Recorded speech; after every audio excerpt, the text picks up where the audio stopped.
1 minute to answer the question after being asked. Republicans.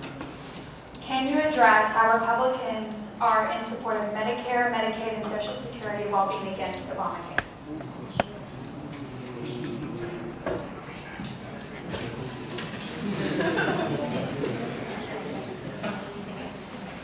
You have 1 minute to answer that question. That came from Libertarian. It's supposed to be anonymous. Oh, sorry.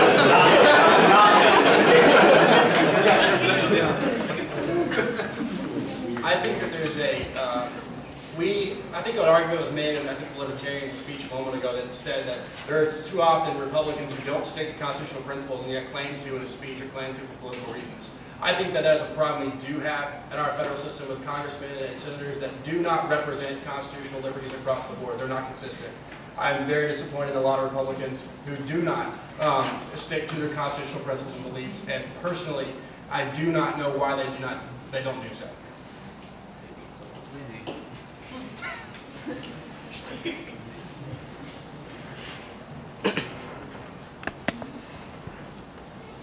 All right, to the Libertarians. If the federal government should not provide health insurance, what alternatives would you offer for people who simply cannot afford health care? You have 1 minute to answer. That basically has to be solved by us as individuals. We have to go in, and it's not the role of government to do this. Basically, that alternative provided, which like even so much as 60 years ago, if somebody wanted health insurance, they could just, there's a lot of like charity hospitals that they could go to. So through charity, we can provide that. And also, costs are so low for healthcare due to no regulations, no government intervention, basically, you know, competition lowering prices, then you can have that kind of care, and this really wouldn't be an issue.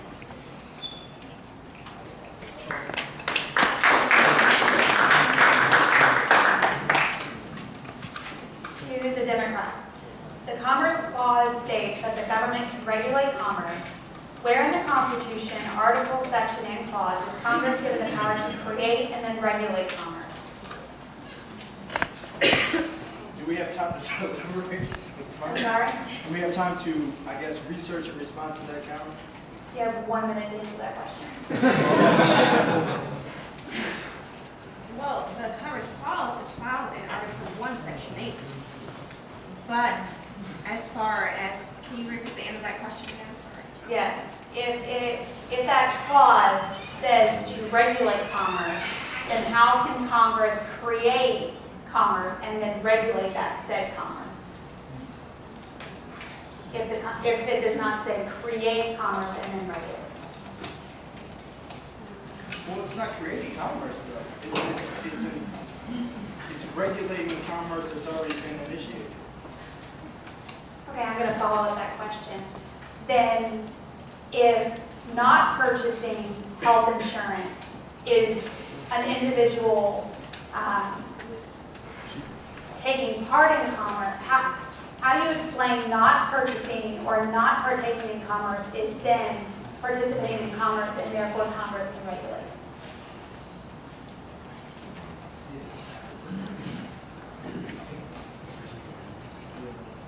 We have no response. Thank you. To the Republicans. Like the Democrats said earlier, in America some choose to get insurance when they are already sick. What would you do as a party to go back to your creed? If you would have stuck to the creed, Libertarians wouldn't exist and have to tell you to go back. And we wouldn't be talking about Obamacare or a Democrat president.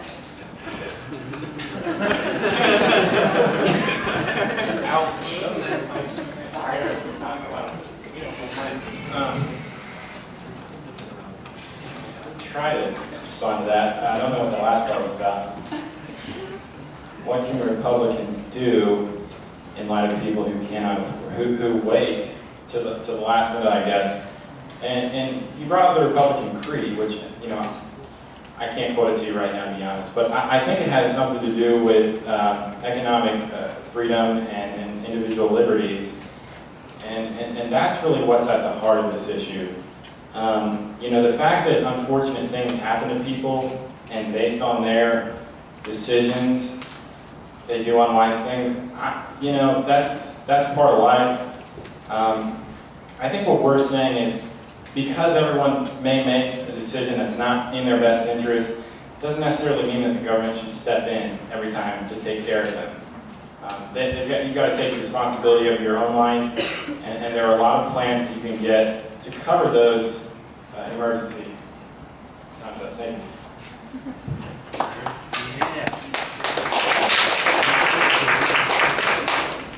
The Libertarians. You mostly agree with Republicans, especially conservative Republicans.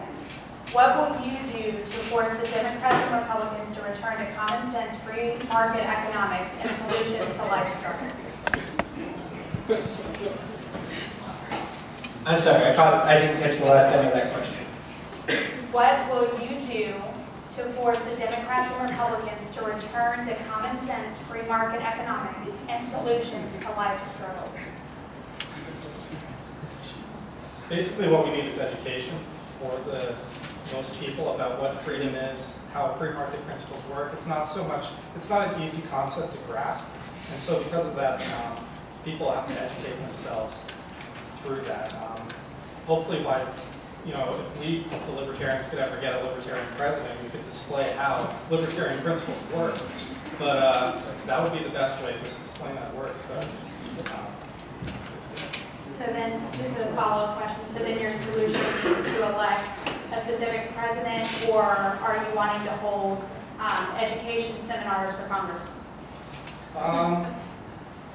I think people really have to change, and it's a hard thing to do. The country as a whole has to change. And for congressmen, I don't know if that would help. They seem to ignore a lot of stuff, but yeah.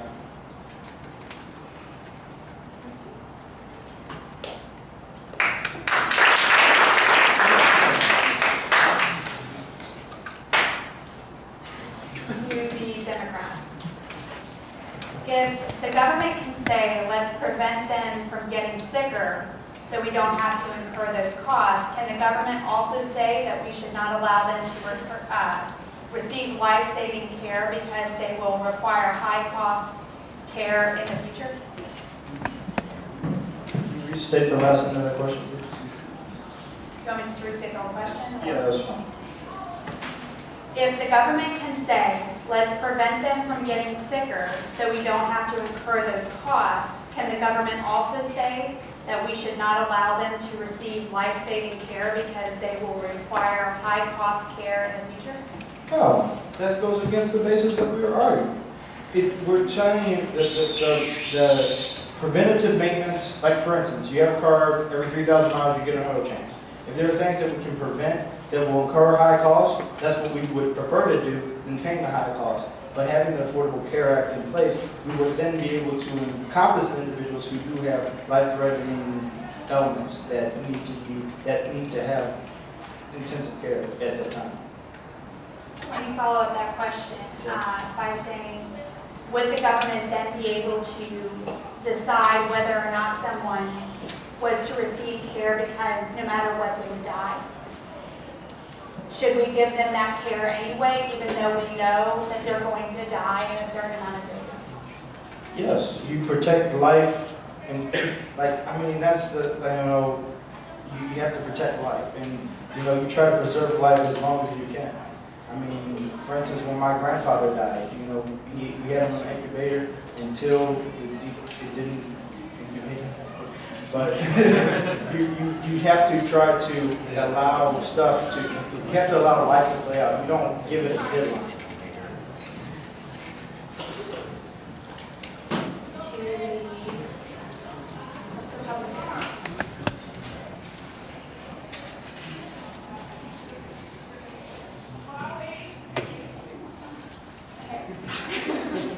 How would you advise the 38-year-old felon who has been fathering his home for 3 years after receiving Christ, whose son is in stage 3 cancer and can't pay for health care because he cannot get hired?